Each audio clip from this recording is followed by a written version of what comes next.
Se recuerda con acierto que la Constitución de 1917 fue la primera en el mundo en inaugurar un camino que luego ha sido surcado por otras muchas, el camino de combinar los principios liberales, los principios clásicos del liberalismo político que se plasmaron en las constituciones de finales del XVIII y del siglo XIX, con el principio social y en concreto con la proclamación de derechos sociales. Por esto se recuerda a la Constitución del XVII, porque luego vinieron las constituciones de Weimar, alemana de 1919, o la Constitución española de 1931, en cuya gestación tanta influencia tuvo la Constitución del 17 y en concreto una personalidad muy relevante mexicana que vivió en Madrid en aquellos años, Rodolfo Reyes, el gran jurista Rodolfo Reyes. Pues bien, muchas cosas de la Constitución de 1917 se recogieron en la Constitución española de 1931, pero la gran diferencia es que la Constitución de 1917 está aún vigente y la Constitución española del 31 o la Constitución alemana del 19 ya no lo estuvieron, ya no lo están, y su demolición se produjo en circunstancias verdaderamente dramáticas. Y quizás la grandeza de aquella Constitución es que nos planteó preguntas que seguimos intentando responder. ¿Debe el poder público garantizar unas condiciones de vida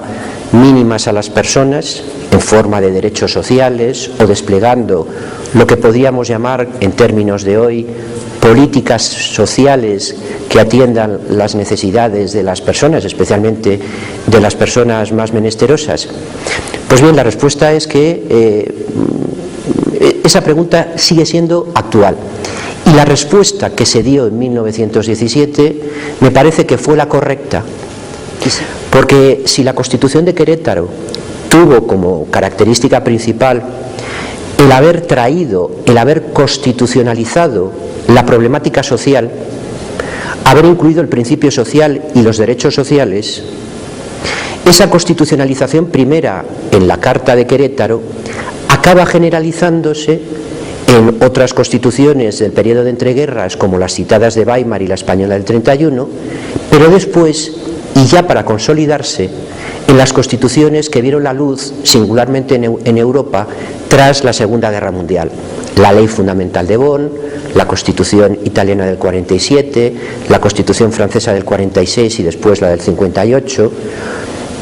la Constitución española del 78 no sería sino una más en ese recorrido que se inicia en 1917. Y ahora la gran pregunta es, ¿también desde el derecho internacional de los derechos humanos hay que proteger los derechos sociales? Es decir, la constitucionalización del derecho internacional debe incluir tanto los derechos clásicos de libertad, los derechos de rancia estirpe liberal, como aquellos derechos sociales. Pues bien, la respuesta desde el derecho internacional ha sido también. Y el problema es cómo defender, tanto en la esfera constitucional, con qué medios, con qué recursos, como en la esfera del derecho internacional, esos derechos sociales, ese principio social que alumbró por primera vez tan magníficamente la Carta de Querétaro. Muchas gracias.